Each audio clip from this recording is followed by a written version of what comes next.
अफगानिस्तान में श्रीदेवी के लिए रोकी जाती थी बमबारी। मौत के बाद मुंह में डाला गया सोने का टुकड़ा। पति के सरप्राइज के बाद बाथटब में बेशुद्ध मिली। हिंदी सिनेमा की पहली फीमेल सुपरस्टार श्रीदेवी को गुजरे आज 6 साल बीत चुके हैं। बड़ी बड़ी आंखें, खूबसूरत चेहरा और आवाज में खनक रखने वाली श्रीदेवी ने अपने अभिनय से मेल डोमिनेटेड इंडस्ट्री की काया पलट दी। महज 4 साल की उम्र में एक्टिंग से जुड़ी श्रीदेवी ने अपनी जिंदगी के 50 साल सिनेमा को दिए और Padmashri, national award, Filmfare lifetime achievement समेत कई सम्मान अपने नाम कर लिए। 24 फरवरी 2018 को जब दुबई से अचानक खबर आई कि श्रीदेवी नहीं रही तो कोई यकीन ही नहीं कर सका। वो भतीजे की शादी के लिए दुबई पहुंची थी। अगले दिन उनके पति बोनी कपूर भारत लौट आए थे, लेकिन श्रीदेवी नहीं रुकी थी। इसी बीच बोनी अचानक उन्हें सरप्राइज देने पहुंच गए। वो बहुत खुश थी। दोनों एक रोमांटिक डेट पर जाने वाले थे, जिसके लिए श्रीदेवी तैयार होने के लिए बाथरूम गई थी, लेकिन वहां से लौटी ही नहीं। जब 10 मिनट बाद भी वो बाथरूम से नहीं निकली तो बोनी उन्हें देखने गए। दरवाजा अंदर से बंद था और कोई जवाब नहीं मिल रहा था। जब दरवाजा तोड़ा गया तो श्रीदेवी बाथटब में बेसुध पड़ी थी।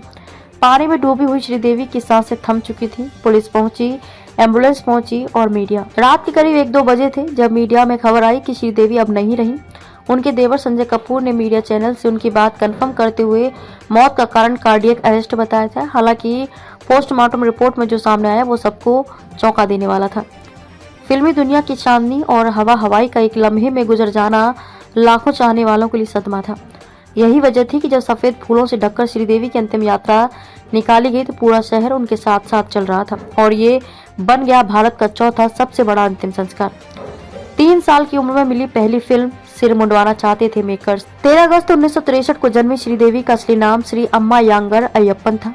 अभिनय उनकी रगों में था। जिस उम्र में बच्चे मुश्किल से बोलना सीखते हैं, तब श्रीदेवी घर आए मेहमानों की नकल उतारकर लोगों का ध्यान खींच लिया करती थी।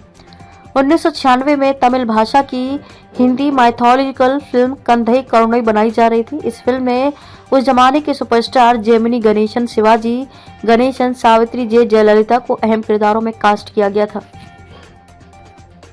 फिल्म में भगवान कार्तिकेय के रोल के लिए साउथ एक्टर विजय कुमार को कास्ट किया गया था, लेकिन आखिरी समय पर विजय कुमार को दूसरा रोल दे दिया गया। जब कार्तिकेय मुरुगन के रोल के लिए अर्जेंट बाल कलाकार की जरूरत पड़ी तो प्रोडक्शन के किसी व्यक्ति ने फिल्म मेकर से श्रीदेवी का जिक्र किया। कास्टिंग की हड़बड़ी में फिल्म मेकर श्रीदेवी का पता लेकर सीधे उनके घर पहुंच गए। घर पहुंचती नन्ही सी श्रीदेवी का एक छोटा सा टेस्ट लिया गया, जो जाहिर तौर पर उन्हें पास कर लिया। जब बात पक्की होने को आई तो मेकर्स ने शर्त रख दी, कार्तिकेय के रोल के लिए बच्ची के बाल मुंडवाने होंगे। अब भला 3 साल की बच्ची इसका क्या मतलब समझती, लेकिन उनकी मां अड़ गई कि बाल नहीं कटने देंगी, तो वो लोग कार्तिकेय का लुक बदलने के लिए राजी हो गए। फिल्म कंधन करुणई 1967 में रिलीज हुई। तब श्रीदेवी 4 साल की हो चुकी थी। फिल्म जबरदस्त हिट रही और श्रीदेवी के चंद मिनटों के रोल ने पहली ही फिल्म के बाद 4 साल की श्रीदेवी के पास कई फिल्मों के ऑफर आने लगे। 1969 में श्रीदेवी को 3 फिल्में थुनैवन, नाम नाडू, कुलावी यक्कू मिली। इन सभी फिल्मों में श्रीदेवी को बेबी श्रीदेवी नाम से क्रेडिट दिया गया।